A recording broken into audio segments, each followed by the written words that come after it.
Welcome back to our Steven. I'm your host, Steven, and I hope you have a good rest and or accomplish the work you're currently trying to do. Just going off of the odds that's one of the two most common things that you guys tend to do. And today we've got a lot of malicious compliance stories, from getting back at bosses, chopping seafood, and causing mass panic in a medical facility, all starting with a post titled, "You Can't Have It Both Ways." This story is about when I worked as a machinist. I had a horrible boss. I just realized that I could end the story there and a bunch of you would relate. Anyways, this boss was the owner's brother-in-law, someone who never had management experience, but rather someone put in a position because relative equals good worker. There are so many examples of what made him horrible, which I won't go into in this post, but this man checked a bunch of boxes. We'll call him Butthole, or BH for short. I had worked there for 6 years at the point of this story. It was the week of my review, and I'd been unusually nice to him this week.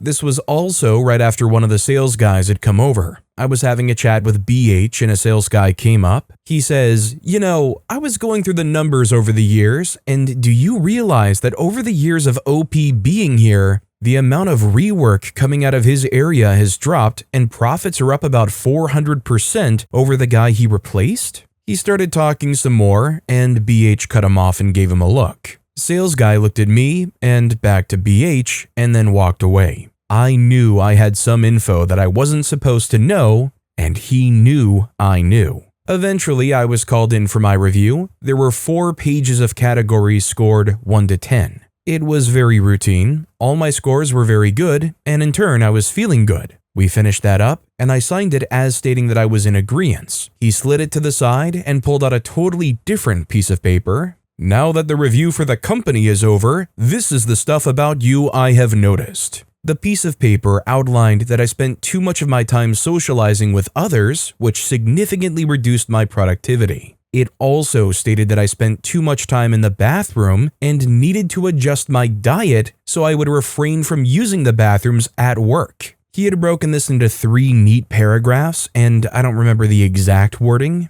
I was floored. I had gone through years of medical crap and even surgeries with my gut. He knew this. Also, if my machine is spinning and making chips, I can talk and pay attention to the normal sounds coming out of my machine without affecting productivity. We got into a heated argument. He was adamant that I was wasting time in the bathroom. I argued that if I go in there and stuff comes out of me, then the bathroom was needed. He said that he had no proof of me actually using the bathroom. I offered to stop flushing and everyone else would alert him of what I did in there for me. Everything he said, I had a retort. At one point, I got so ticked off that I walked out of his office and yelled, "Keep your raise. Just don't freaking talk to me anymore." Then he yelled that if I didn't come back, he would fire me for insubordination. I went back in and just stared. He talked for another 20 minutes without me saying a thing. It was a 2% raise, which was decent for current market rates. And I left and went back to work. It's at this point a bunch of people are going to comment about the common sense stuff like how illegal half of this is and what I should be doing about it. I will point out that I'm very neurodivergent and very smart, but sometimes lack that sense because of how my brain is wired. I decided to just do what he said. I got subscriptions for Audible and YouTube and wore earbuds literally 100% of the time. I stopped talking to everyone. If someone came up to me and asked, "What the heck?" I would state my time at work is for working and not for talking. I got deep into listening to Roll20 and discovered a bunch of authors and books I love to this day. As for the bathroom, I adjusted my diet. I would get home from work and eat 1 meal immediately that would hold me over until I got what I needed. I called my doctor and told him about my review. My doctor also had some fun words about my boss. I got to drop by and pick up a doctor's note that read, paraphrased, "Due to human nature, this note is to state that OP can use the bathrooms at work when needed." This is also when I found out that HR had no idea about what was going on, as she was like, "What's this for? Of course you're allowed to poop at work." She said that she would look into it. I never heard back. So, no talking to anyone for good productivity, and I had a doctor's excuse for the other thing. He got mad at me daily at this point. Instead of yelling my name to get my attention, he had to walk over and wave to get my attention. Frankly, I heard him half the time, but knew it ticked him off to come over, so I ignored him. He would always point out that it would be easier for him if he could get my attention. I would point out that the handbook says that these are allowed, and they prevented me from socializing, which he didn't allow. A few weeks of this, and he pulls me into his office, states that people keep asking him why I won't socialize to people, and it's making him uncomfortable. I state that it's not making me uncomfortable, that they're his orders, and I have noticed an increase in productivity, so it's working. Did he want me to be less productive? No? Okay, butthole, I'll go back to work. You can't order me to socialize with people, especially after ordering me not to socialize with people. I'm not sorry that it makes you uncomfortable that I'm enjoying my book. I continued this for a whole year before I put in my 2 weeks just before my 7-year anniversary and enacted my revenge. I hope you enjoyed this story. There will be more stories of BH and my revenge later. I think what I hate most about this boss is just the fact that they let it get personal. They clearly, for whatever reason, just don't like OP, and for that reason, they try to restrict OP from going to the bathroom. I'm gonna put it out there, OP's boss saying, you need to change your diet because you're using the bathroom at work too much, is up there for one of the crazier things a boss has tried to make somebody do. How do you bring somebody in for a performance review and go, hey, ... stop pooping? That's right, I said it, stop pooping. You're hogging the toilets too much, bro. There's only a couple of stalls in there. Spread the wealth around. Get a little bit more fiber in there, bro. Solidify that crap up. Did I go on a little bit too long with this bit, bro? Chuckaholic left a comment on the post saying, you could have worn an adult diaper to work, make nice big poopies in it, get called into HR, and show them the write-up you got for spending too much time in the bathroom. Make it an OSHA violation. Shadow Dragon replied to that comment saying, it is an OSHA violation. Employers are required to provide restrooms and access to them. HR really hates it when the lawyers get involved. They freaking lose their crap when OSHA starts showing up. Laughable left a comment to OP saying, you really should have notified your coworkers. The bosses don't run a CNC shop, the guys manning the machines do. If they went to the owner and said they can't work with this guy, the boss's friend would be fired. He doesn't have a choice. OP responded to that saying, unfortunately, the boss's friend was actually the boss's brother-in-law, and that didn't work. OSHA is crazy, by the way, because while employers are required to provide restrooms, I'm required to provide like and subscribe buttons down below if you want to enjoy more crazy malicious compliance stories. Crazy what they make you do, right? Our next story is, higher-ups told me to look elsewhere. So, I'm a civil engineer that has done my engineering degree specializing in structural engineering. On top of that, I did a specializing year in complex studies and design in a renowned school in my country after my engineering degree. Dunno if that could give you an idea of my competencies, but I was second and third respectively on the rankings for both of these schools for a promotion of 120 people. As a consequence, you could say, I am heavily specialized. Cue the end of my studies, I signed a contract for the job I wanted before even finishing my studies. I wasn't rushed, pretty much interviewed for 5 jobs with 7 CVs sent and 4 propositions. The team I joined was 6 engineers including me specializing in existing structures. Think if a bridge or a dam has a crack, they call us to come see on site and run a calculation to see if everything is fine or not. Fast forward a year, I integrated quite well, grew in competence and maturity.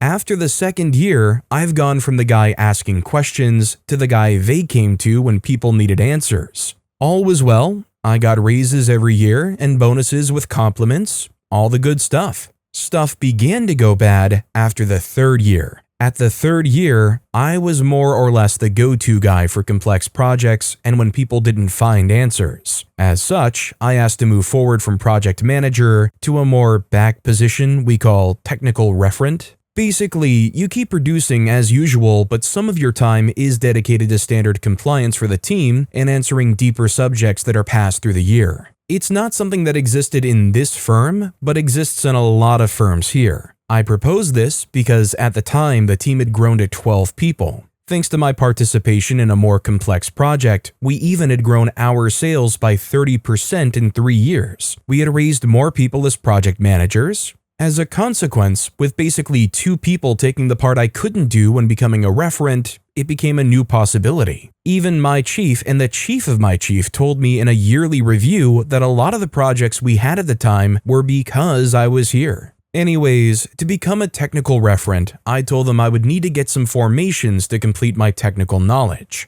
for which I proposed the subjects myself and even got pricing and contact for institutions. They agreed both in oral and writing, but saying it might take some time, but they are interested in creating this position in the firm. You can begin to imagine where this is going. At the 4th year, becoming more and more essential to the team, I was teaching and testing newcomers. Everyone came to ask me questions instead of going to the chief. Even the chief came to me. He even told me that he didn't even comprehend, technical meaning, some of the technical report and calculations I made. Basically, I became the go-to guy when blocked or all is lost. Seeing nothing happening regarding the formations I asked for and the position, I asked to see someone from HR to discuss my career plan. Well, the HR interview was a dumpster fire. They got my name wrong, never heard of me, didn't get my file, nothing. So the discussion was rather void and short. To give you an idea, the firm is quite big here. For our branch of the trade, 500 people with 6 HR people at the time for all of us.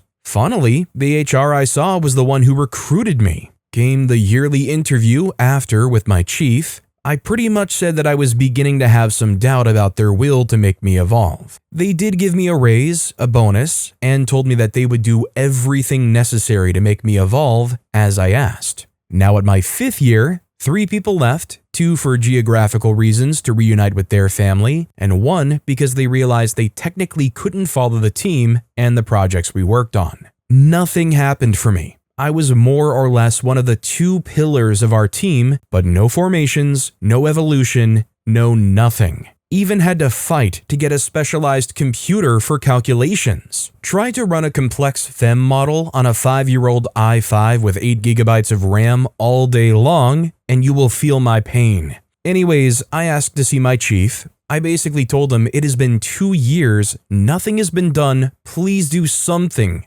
anything. After this, they asked me for a meeting with the chief of my chief, and a chief from another division. First thing in the meeting, the chief of my chief says, "So, I didn't read your file and I'm not aware of what's asked. Please explain again." This guy manages 50 people. Yes, 50.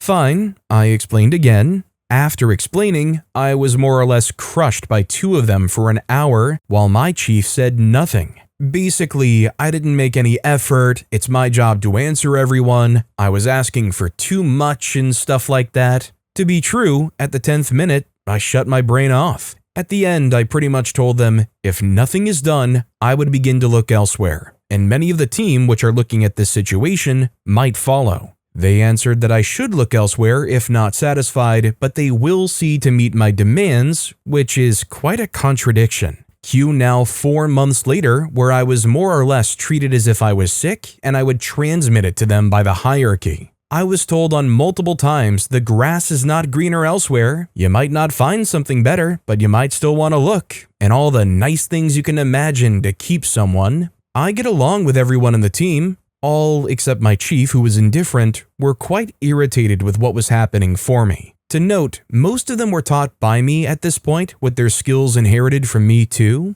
Well, being fed up with my hierarchy, I did begin searching, thinking nothing would move. Indeed, nothing moved. I sent 5 CVs, interviewed for 3 and got 2 propositions, and accepted 1. Before going, I told them that even if grass is not always greener elsewhere, you won't keep someone by threatening them, and that people might follow what I've done if they're not able to recognize their talents. I got a nice job now, more laid back, less hours, 10% raise, more advantages, including a car paid for by the firm, national referent for my post, and more. Now, the fallout. 2 people followed me in resigning 3 and 6 months later because they lost trust in the firm with what happened to me. From the 6 people left, 3 told me that they would leave because of what happened. From what they said to me, the atmosphere is dead now. They don't have anyone to turn to for technical questions. No fun discussion at the job. No more technical discussions.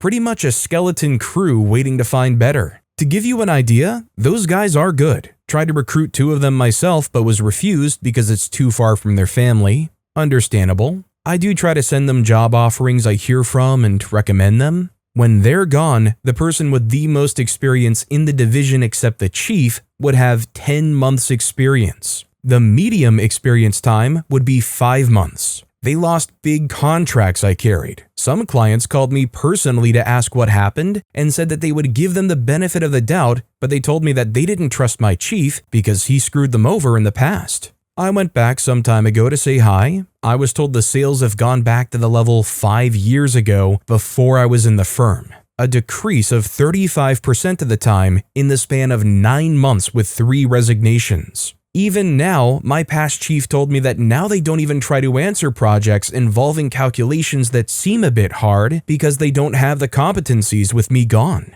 Now the future for the division seems hazy because they don't know where to stand because of the lack of competencies, complex project, calculations, etc. This happened quite some time ago now, but happy to get this off my chest. For newly hires and first job people, please begin to recognize your worth as soon as you can. It will help you so much to evolve and know when you're being screwed. Thanks for reading. Cheers. I think the simple takeaway here is whoever was running this operation, who owns that place, they weren't too serious about doing well, maybe doing just enough to keep the lights on or something. I mean, I would figure if you had an employee like that, you'd want to give them everything you can because that's the kind of employee that can kind of bolster and maybe even like run your whole business at some point. 1 person left and 35% of your business just fell apart. I guess just keep it on the status quo. Funny Boy left a comment saying, I left a job for one that was closer to home and about a 25% increase.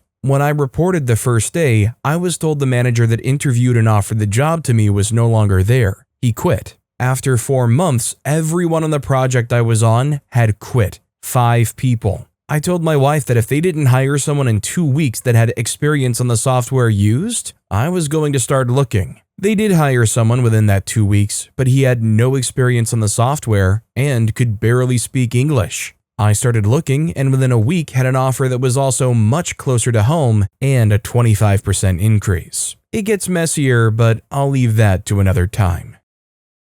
Our next story is, my place is in the shop? Okay. So I, 31-year-old female, have worked in the automotive industry for a long time, and I've worked my butt off to prove myself to be a competent mechanic. I do brakes, transmission work, engine swaps, whatever is needed of me that day, and I'll help out the counter guys when they get backed up. I was helping the guys up front because they were backed up, and I was waiting for a part to come in, so I didn't really have anything else to do. My boss comes out and tells me, "Your place is in the shop, get out of the office." Okay, I go back into the shop and sit down while I wait for the part I need. Fast forward a week later, the front guys are slammed and I'm looking for something to do, but I'm in the shop where my place is. My boss came out and asked if I would help out. I replied with, "No, my place is back here in the shop. I'm following orders. You'll get caught up," and started sweeping in the back. The other techs thought I was in the right, but my boss wrote me up for failing to follow orders.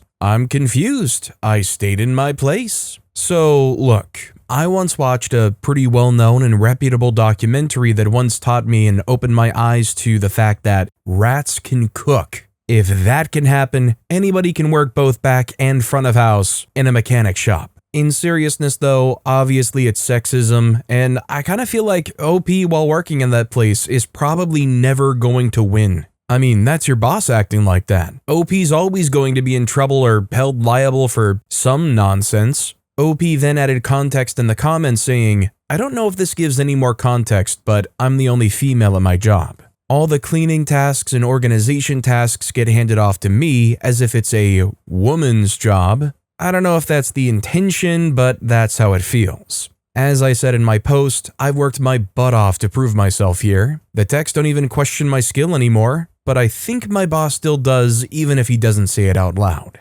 National Stomach asked OP, "What does the paperwork say for your job description? You're not wrong if you follow your job description. No more, no less." The OP replied, I won't say word for word what my contract states, but the basis is job duties include keeping shop clean, stocking tires, filters, and shop supplies, ability to lift 100 pounds or more, performing work on vehicles to best of knowledge and ability, making sure vehicles are lifted safely, performing inspections on vehicles unless customer declines inspection, test drives, and opening and closing bay doors. Additional duties may include picking up parts or tire orders if delivery is not available, cleaning customer waiting area, and answering phones. Concessions made to hire employee, being able to leave work to pick up child from school and drop off at aftercare, cannot work Sundays, cannot start shift before 9 a.m. In other words, I'm not required to help up front. I've only been asked to or offer when busy because I know how to use the computer system as I've used it at other jobs. OP then went on to post an update story. My place is in the shop? Okay, update. So we had the meeting with my area manager and my boss. My boss tried to paint me as an insubordinate little girl. Ugh. My area manager wasn't having that and went through the video footage and talked to everybody that was there that day. He talked to my boss and I separately. The end result? The bogus write-up was shredded and removed from the system. My boss is no longer allowed to ask me to help out up front because he can get off his lazy butt and do it himself. Area manager's words, I am to be in the shop, and if I have nothing to do, I can help out other techs or empty the oil drains. And the cleaning duties are to be distributed evenly between everyone on staff. Hope this was the result everyone wanted. Good news, everybody. We found somebody high up on the food chain that actually gave a crap about their employees. I knew it couldn't be completely soulless up on top. Shay Orenham left a comment saying, document, document, document, and lock your tools up, even if you're just going to the bathroom. Do the rest of the mechanics have your back? OP responded, 6 out of the 8 techs in my shop have my back. The 2 that don't are new and are either trying to get on the boss's good side or don't think a woman should be a mechanic. Our next story is freak around and find out regarding performance review. I work in an international corporation. Our performance is rated yearly on a scale that goes bad, average, good, high, outstanding. The last 2 give you a yearly bonus, and there is literally no difference in the amounts you get paid, but an extra minor non-monetary recognition for the last. With my previous boss, I had an agreement. I would do my job and cover for him as a deputy for vacations, simultaneous meetings, etc., and he would do his best, so I got the high performance rating every year. Be aware that I have never missed a deadline and covered all tasks. I did earn the high performance every year for 4 years. My boss left in August and I was foisted on a new guy. I showed the new guy what I was doing, my job and deputy tasks. He agreed that I should continue doing those. On December 2025, for the yearly performance, this guy rates me good, so no bonus. I tell him that I was successfully fulfilling my role and extra work. That is our internal metric of high performance. His reply was that he had not seen me work and he had higher expectations. Therefore, he couldn't rate me higher. Very well. Immediately after that, I canceled every meeting that had me as my former boss's replacement and sent several emails to HR and other stakeholders forfeiting the extra responsibilities. HR replied confirming that those tasks were not part of my role. Nothing much happened given that the holidays were upon us. New boss started his week with his plate full of stuff that my former boss did and I covered for, and other teams' request for guidance on what to do that my ex-boss and I occasionally answered. One of the guys that I handed over tasks to, Jerry, has a background that is more managerial than operations. He's the one that ended up with most of the things that my old boss, and by extension I, was doing. Due to January being a slow month for us and taking days off, nothing much happened until this Wednesday morning. This Wednesday, a regional up-and-coming big shot reported a problem with one of the things that our area as a whole handles. This thing is not in my narrow specialty, but it is one of the things that I would have tackled as my boss's deputy. It is a very weird situation as only one singular thing is failing, and everything else that involves the same machinery, people, services, IT, etc. works as usual. No modifications whatsoever done during the whole of January, so it's puzzling. I see people calling for help in a war room to find out the issue. Curious, I enter, and I could see the relief on people's faces as they're used to me taking charge of similar things in the past. I asked a couple of questions due to pure morbid curiosity, and knowing where this issue might be happening, I tell the people, well, based on the things you said, we can ignore X, Y, and Z as causes. The problems are either on M component or N component. Unfortunately, as this is not my area of expertise, I cannot offer further aid. Please reach me out again if my team is needed.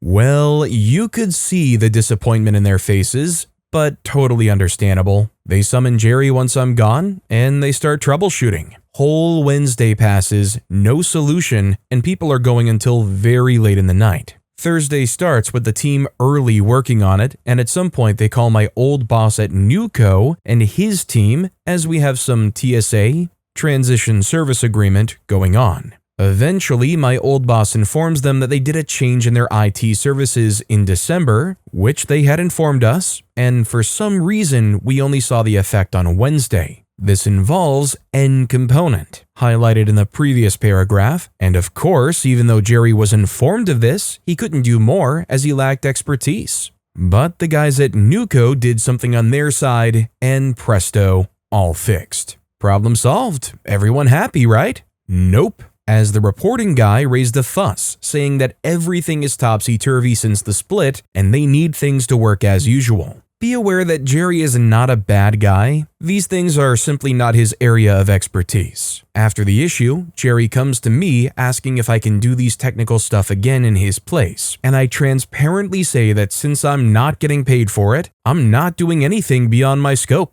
I have too much on my plate as it is.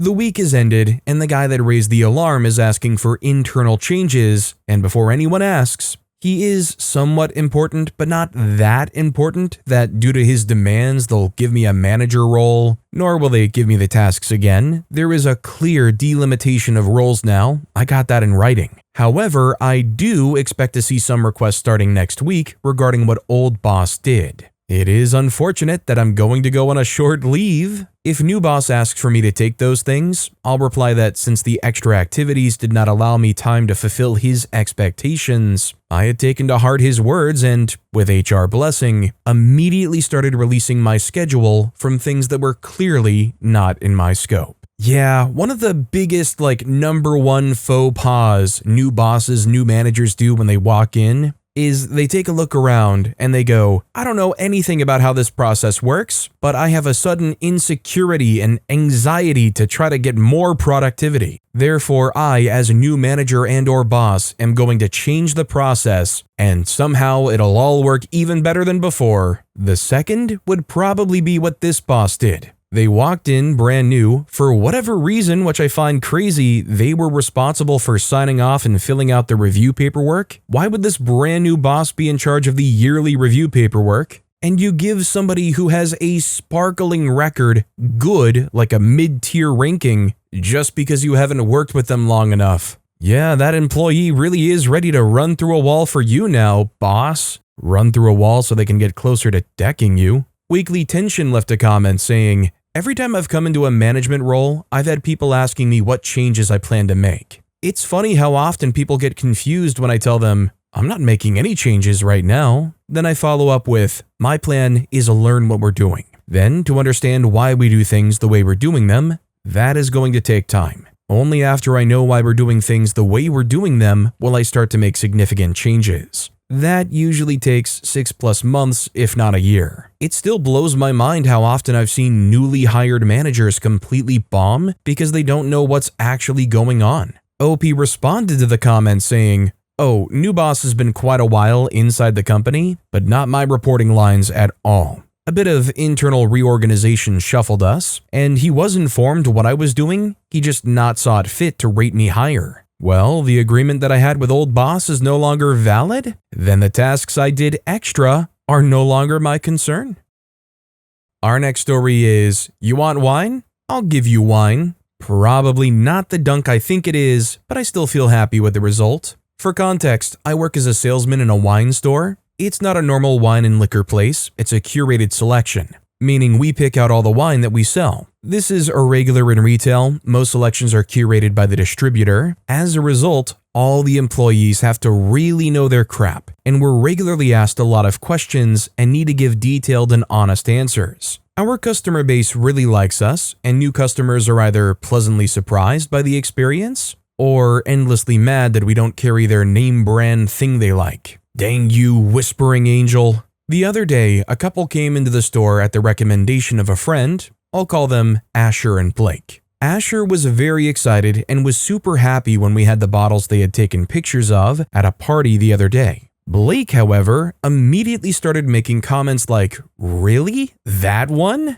Or, "That tasted awful, you want that?" Asher was clearly a little upset at this, but I gathered that this was just a normal dynamic in their relationship as it was brushed off rather quickly. After we put those bottles aside, they tell me that they're going to do a garden party since it's warm. Nice sunny day, light apps and snacks, average spring party. So they ask me to recommend some wine, and I start going through the store and showing them some options. Loire and New World Sauvignon Blancs, Provençal Roses, Albarinos, Toscanas, and New World Pinot Noir for the red drinkers. A good selection for the food that they had described? Well, Blake did not think so. Every suggestion I made was met with a counter. I show them a nice floral, unoaked white Burgundy. I think we should do Chablis. I show them Pinot Noir. They say, "Don't you think Pinot is too heavy?" Sauvignon Blanc, too sweet. Albarino, too heavy. At this point, I'm at a loss. I'm running out of stuff to give Blake, so I scale it up a bit.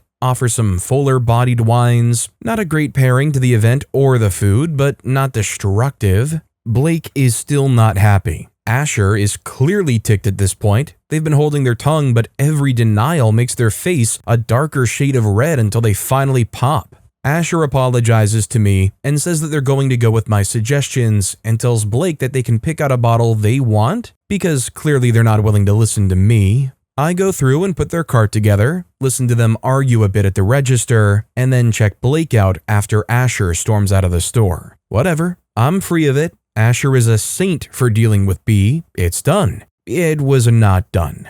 The next morning when I show up, Blake is waiting for me with the 3 bottles they picked. Got 3 of the same thing. The wine is off, Blake says, holding the bottle out like it's some sort of weird bug. I tell them that, yeah, it happens sometimes. I'll check it out. To be clear, it is rare that the wine is actually off. Most of the time, the customer just doesn't like it. It doesn't hurt us and we want the business, so we always accept exchanges and just agree that it wasn't right. The customer has been right twice that I've seen, and I was one of the 2 customers. Compromised cork. So I open up the store with an impatient Blake standing over me before finally taking the bottle. I kid you not, this thing is like 80 degrees. It is hot. The sun hasn't even been out long enough to do this either, so I'm pretty confident they did something to it. Anyway, I pour myself a glass and taste it. Even through the mire of hot booze, I can tell it's good. All of the flavors I expect stand out. It smells fine. No evidence of oxidizing or mildew. Good bottle. Feeling petty, I tell Blake as much, wanting them to admit that they just don't like the wine. Blake turns a bit red and says as much. Good. Let's pick something else out then. "Where are your Super Tuscans?" Blake asks. I light up because this is the perfect chance to freak with them. We have 2 true ones in the store. One is a very accessible price, pretty standard. Sangiovese, Cab Franc, Merlot, Syrah, really nice and medium-bodied. Wouldn't be too bad for the garden party, but still on the heavier end. The other, expensive as heck, Syrah and Cab Franc. It is the inkiest, blackest, heaviest wine you could imagine. I love it, but I think it might kill anyone who drinks it in 80-degree weather. Well, I give Blake the heavy one. Blake, of course, is in love when I tell them about it. Big, bold flavors, heavy, crushes the flavor of whatever you eat it with. Perfect for Blake. They get 3 to replace the bottles they returned and end up spending an extra $130 even with the cost of the refunded wine deducted. Now, I know I'm way more sensitive to wine and food than others are, but this was perfect. Even somebody who's demolished their palate with years of cigar smoking would be able to tell that wine is awfully paired. I'm happy knowing Blake is going to get some weird looks from their guests and a tongue lashing from Asher, and Blake is happy with the bottle of grape-based olive oil they now own. Compliance given maliciously. I'll be honest, I don't usually side with the antagonist in the story here, and obviously there's some less than lovely traits that are being expressed here, like, stomping all over Asher, but I almost kind of admire how much Blake knows kind of exactly what they want. They love the heaviest wine ever that absolutely crushes the garden party food they're having in the springtime or whatnot. And gosh darn it, they tried to compromise to some degree, they just couldn't do it, they knew what they wanted. The Nabsa left a comment saying, "I'll be honest, I don't know a lot about wine, but one time I was on a business trip to Las Vegas and the sommelier suggested we get a Bourgogne Barolo, which they had already opened to breathe. Since I wasn't paying and figured it was an upscale restaurant, they wouldn't serve bad wine, I agreed, and it was some of the best wine I ever had. A while later, I find a bottle in the local store and buy it. I opened it and had it with a dish it obviously clashed with, also didn't let it breathe, and it was the worst wine I ever had. I wound up letting it breathe and having it the next day with some red meat and cheese. It was the best. That was when I learned that wine pairing is critical. If B had just eaten something wrong with that wine, it could have tasted off." Our next story is, don't want to wait for the easy way? Alright, we'll wait longer for the official way. I work as on-site IT for a company, mostly user-end hardware and networking sort of things. Lots of user error or turn it on and off sort of calls. Can be mind-numbing at times, but I do enjoy it. The bane of my existence, and virtually every other IT person's existence I've ever known, is printers. Which, of course, I get a call for one of our offices at the end of campus. I bundle up, grab my tools and supplies, and walk over. Get there and get the normal, "Everything is terrible, we need this printer." For the literally only 3 out of the normally 12 people are in the office today due to the cold. And this particular department has multiple printers in the area, like 2 more than the total employees in office today. But I do my level A+ bestest to get it fixed. Clean the printer, change the rollers, check settings, all the stuff that usually works. But today on this dang thing, it sure doesn't. Keeps crimpling up the paper and jamming. So I tell the lady that called it in, I'm going to have to replace it. The normal doom and gloom follows and I schlep my butt back out to our shop to get another printer. I get the replacement ready, set it up, get it set to DHCP, make sure the dang thing works, etc. But when I get back to the location, I see that the Ethernet cable had fallen behind a heavy filing cabinet, and of course, the danged wall plate it's plugged into is right in the middle of this 6-foot long heavy cabinet. Not enough room to reach it on either end, and too heavy for me to tip even if I had someone else available to grab the cable. I let the user know, and she absolutely freaks out. Apparently, this printer that went down was the only one used. Also happens to be the closest to her by about 3 feet, and we, IT, just have to get it up and running now. Which, considering there's nothing special about the one that was broken, and I had the exact same model to replace it with, I doubt. I apologize, but let her know that I can't reach it or safely move the cabinet. I can set up her computer to print to the other printer, and tomorrow I'll bring in a tool I have, reach the cable, get it hooked up, and it'll be ready for her on Monday, no problem. She counters with a, well then who do I have to call to move the cabinet today? I let her know, well, that would be property management, but their turnaround time, unless it's an actual emergency, tends to be 24 hours and they're only on call on the weekends. I.e., they're off tomorrow and won't move the cabinet until Monday at the earliest. She, subsequently, insists we call them. Now for the malicious compliance. So I call PM on my mobile, put it on speaker, catch one of the guys before he gets ready to leave for the day, and he subsequently tells both of us, yeah, earliest we'll get to it is Tuesday. Gotta be at least 2 of us. No pants can't help, he's an IT and not PM. Let me get the ticket entered in. Pause for keyboard clicking and random sounds of blue-collar cussing. Okay, yeah, we'll be over Tuesday before noon unless something comes up. OP, can I just plug that thing in? I stifle a chuckle, knowing that PM guy is more than capable of plugging in an Ethernet cable.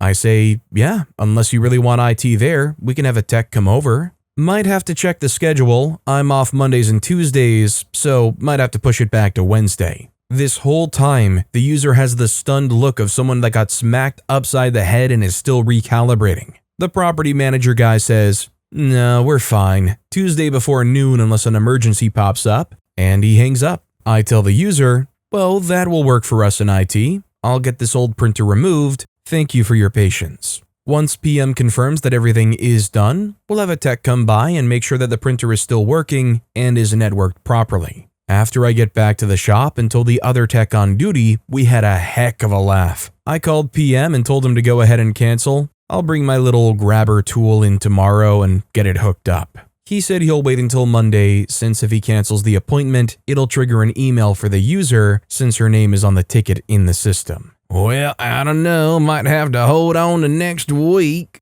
We really sure are busy here managing the property. We got property managing booked on Monday, so we can't do it then. Illuminatus Prime left a comment saying, could you have reached the cable with a straightened out wire coat hanger? Not an elegant method, I know, but if it only takes super glue, duct tape, WD-40, zip ties, or a coat hanger wire to fix something, fixed is still fixed. OP replied, maybe, but I don't have a coat hanger on hand or anything else that would really work. And at this point, I'm fine waiting until tomorrow.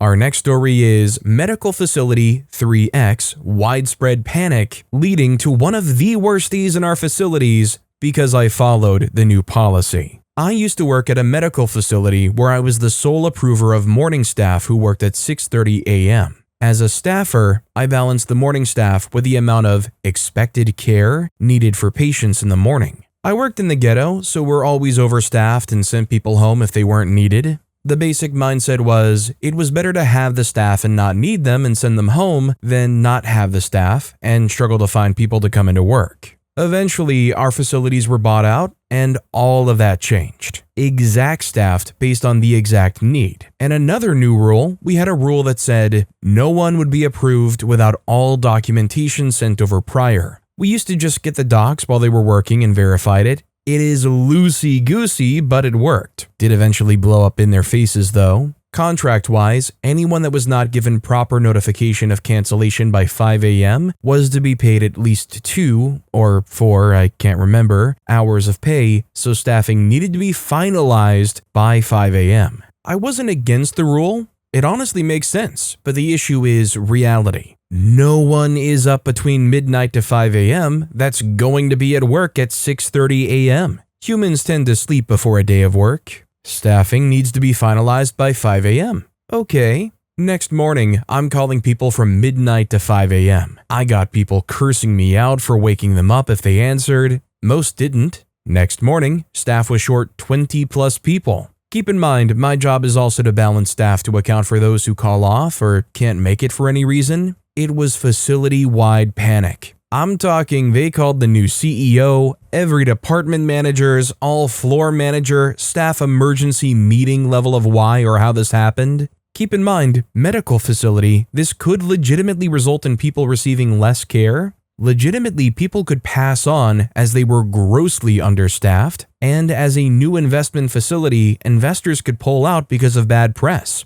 Imagine finding out a hospital is understaffing to save money on the new. They called to bring me in an angry meeting with the new CEO to place the blame on my incompetence. I knew I was in the right as I followed all documented policies and literally following all procedures to the best of their expected interpretation. I explained the policy. I was unable to approve anyone to work unless they sent the paperwork over before staffing was finalized. No one sent it over, so policy required them to be canceled that day. New policy was no pre-approvals. None of them sent it over by 5 a.m., so I canceled them all. And every time they attempted to make, "Do you understand the risk you put us in?" I would ask, "So should I ignore the policy and just approve them anyway?" I would just need that documented. After the meeting, I went home like normal. The thing is, the staff that they were looking for isn't just waiting for our facility to call them. They will find other employment if we don't give them work for today. So it was a very long day for them. Next day, I was brought into another meeting. New policy, pre-approval is okay. Once they do come in and bring in their documentation, they can be approved. This slows down the process as they would all bring it with them. Fine by me. I usually go home by that time, so it's the morning staff's problem. Keep in mind, I explained the potential outcome and disaster to my manager, who basically had no idea how midnight staffing worked. But the last email they sent me specifically said that I needed to get all documentation before anyone was approved for staffing. Okay, works for me. So I'm assuming one detail OP may have left out that might add a little bit more clarity to this is when their shift actually starts. The basic gist is, I guess all of the workers have to submit or send over their documentation before the 5 a.m. cutoff. But if OP's only starting to inquire and ask these people, hey, do you want to come in tomorrow at 12 a.m., the day of leading up to that 6:30 a.m. shift, you're probably not going to hear back from very many people. Author in the Sunset left a comment saying, I had a hard time following this. Why did you have to wait until midnight to 5:30 the day of to know if they were working? Surely if you can estimate the required workforce for the day between midnight and 5, you could have estimated it just as accurately the day before, or the week before even. What magic happens after midnight that changes how much staff you require so much that you have to wait until after to tell people that they're working? If it's real, it sounds like a petty peeing contest between the new owners and staff. I feel sorry for the poor patients who had nowhere else to go. OP responded to these questions saying, people call in sick or off as late as 7 a.m. We used to pre-book knowing this was possible, but if I didn't cancel or call off anyone that wasn't needed by 5 a.m., contract said that we still had to pay them. This was okay with the old management because generally it worked out, or sometime we just end up paying someone a few hours that we didn't need. This was absolutely not okay with the new bosses. And yeah, because it was the ghetto and 3 nearby facilities within basically a 5-mile radius, they were pretty screwed. Thankfully, nothing like a mass casualty event where patient need increased exponentially. OP then left another comment saying, oh, I wanted to add, what magic? The magic of the ghetto. Gang fights, shootings, mob fights, people calling in sick or who just want the day off, etc. We generally know if we're short-staffed when I start work, which was 12, midnight. On this particular day, we were already short-staffed for multiple reasons. One, new management was getting rid of a lot of people. A lot of department heads were either forced to retire or go downgrade from manager states or would be fired. Other staff found breaking rules were let go instantly. If you were caught on a cell at your station, it was termination at that time. Other people quit because of the new management. It was overall rough. But yes, by 12 or midnight, I know how many people we needed, which was a lot, only worsened by new policy. Our next story is, tax office won't accept my tax deduction. I claim even more deduction on the same basis used to deny it. In Switzerland, each and every tax filing is verified by a tax assessor, which can accept, modify, or refuse the deductions you claim. If you don't agree, you can appeal the decision and another office will look into it. 2 of the deductions we have are lunches away from home. You can claim it when you don't have enough time to get back home for lunch break, and mileage deduction. We are allowed to deduct from gross income roughly $19 for every meal away from home and $1.21 per mile. We drive to get to and back from the workplace. A little flashback, in 2020 and 2021, I had to file 2 appeals because my tax assessor of the time made a real mess. Given that appeals are not so frequent, in 2021, I was audited by the tax office. After 6 months of back and forth, the auditor agreed that I was completely right and his colleague was to blame for the macroscopic errors he made. With a smile on my face, I even asked to the auditor if it wouldn't be more useful to audit his colleagues instead of me. He laughed and replied, I can't answer that question. In the following years, I even called him a couple of times to get some clarification, so we established maybe not a friendship, but some real mutual respect. Fast forward to 2025, I filed my 2024 taxes claiming both deductions for 200 working days, because even if my office is just 9.3 miles from home, I don't have the time to get back for lunch. The deductions in my tax filing were lunch deduction, $19 times 200 days equals $3,800. Mileage deduction, $1.21 times 9.3 miles times 2 trips per day times 200 working days equals $4,500. Total deductions, $8,300, or roughly 6,600 Swiss franc. After a couple of months, I received in the mail the tax assessment, and among other things, the tax assessor refused the lunch deduction because, in his opinion, I had enough time to go home for lunch. I appealed the decision, and here comes the malicious compliance. They refused the lunch deduction because they stated I had enough time to go home for lunch? Perfect. So, instead of 1 round trip per day, I claimed mileage deduction for 2 round trips per day, which means $1.21 times 9.3 miles times 4 trips per day times 200 working days is $9,000, or in the native Swiss franc, 7,200, which are 600 Swiss franc more than what I claimed in the tax filing. A month later, I got a call from the very same tax auditor that audited me in 2021.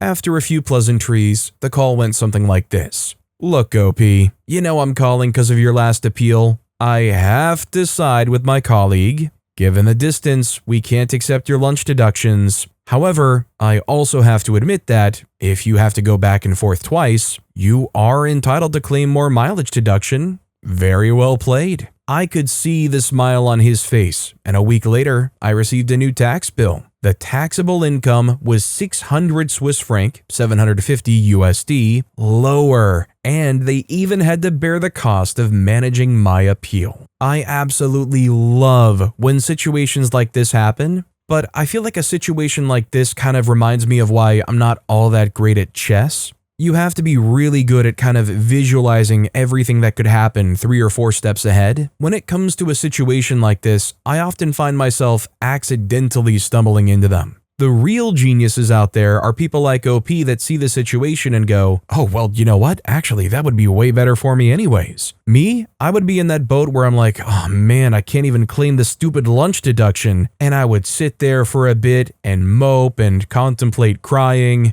And only sometime between like 1 hour and 3 business days would I come to realize, oh, I can claim more trips. This is actually way better. Then I can finally break out the mop to collect all my tears. Paul Denap commented, very well played indeed. Seems like quite a large distance for you to hop home for lunch in the middle of a busy day. OP replied, it's not the distance itself, but the fact that I can't really stop for a lunch break. I usually eat something at my desk while I work. Pink Ninja replied, I need this sort of tax deduction in my life. Holy crap, Switzerland! OP replied to that commenting, I don't think you want wealth tax too. Exton Guy left a comment, how about the time I owed $1,000 to the US IRS? True story. I agreed, I paid, so some idiot at the IRS, this was way back before AI, decided $1,000 owed plus the $1,000 paid equals $2,000 owed. Had to get the omnibusman office involved. OP replied to that saying, well, I had to file the first 2 appeals because the Swiss tax office summed up my already taxed Italian incomes in 2017 and 2018 and my Swiss incomes in 2018 and 2019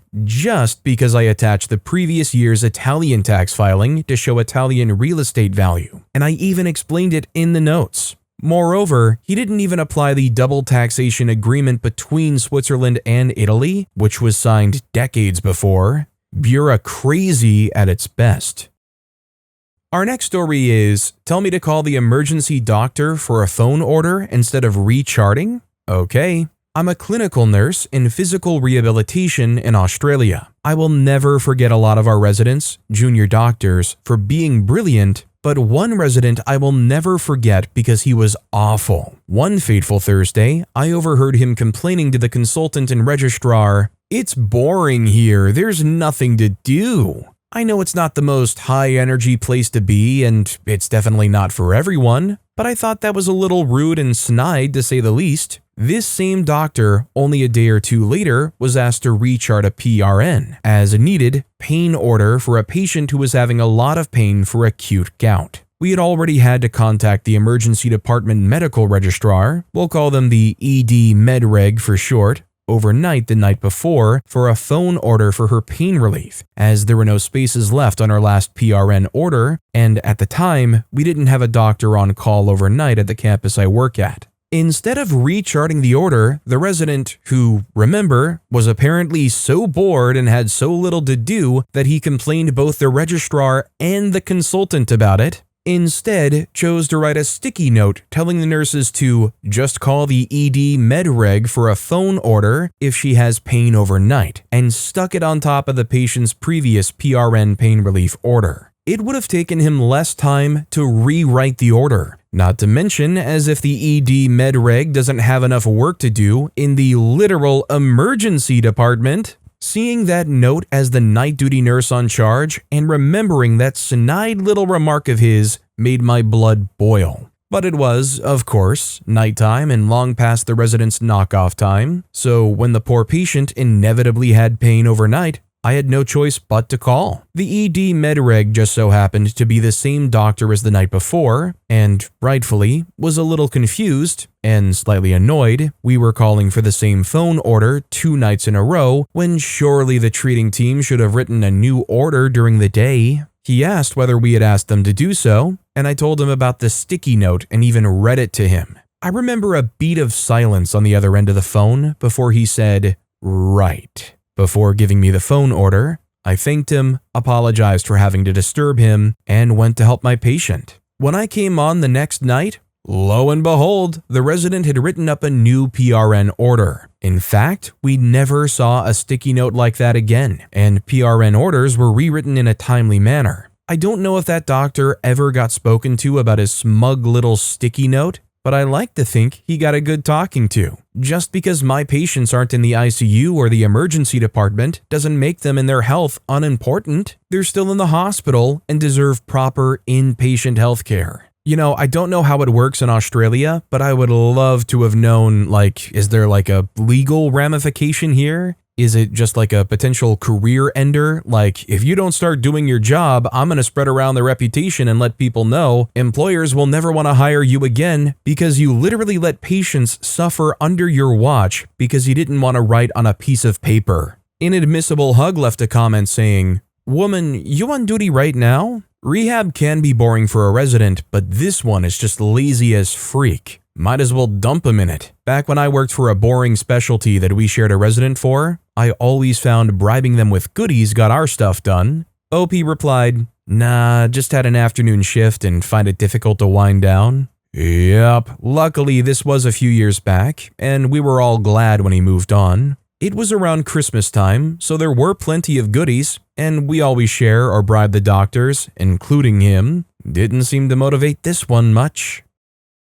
Our next story is, I said 4 pieces. What's up, party people? Some simple malicious compliance here from the meat and seafood department of your Arizona hometown grocer. An old lady, a customer who insists to me that she is a regular, even though I've never seen this particular septuagenarian before, starts spitting, quite literally, vile filth at me from the very onset of our interaction. It's like a bad movie about a dyslexic meat guy who has a healthy dose of ADHD. "Do you work in this department? I thought you were new. You might be new, so I'll say this as slowly as I can. I need Dover sole." "Okay, sure, coming right up. I need 4 pieces." As I'm starting to pick the fish, I realize that both the Dover sole and the rockfish are in the same row, and I originally thought 4 pieces was only 3. I tried to explain this to her, but to no avail. She doesn't understand displacement theory. "I need 4 pieces." Okay, enter malicious compliance. I don't know where she thought I was going to magically find an additional Dover sole fillet, but I decided to work my magic. I weighed out 3 pieces, printed the sticker, took the pieces to the side to be wrapped, then sliced 1 fillet in half. I then put it back on the scale so she could see. 4 pieces, right?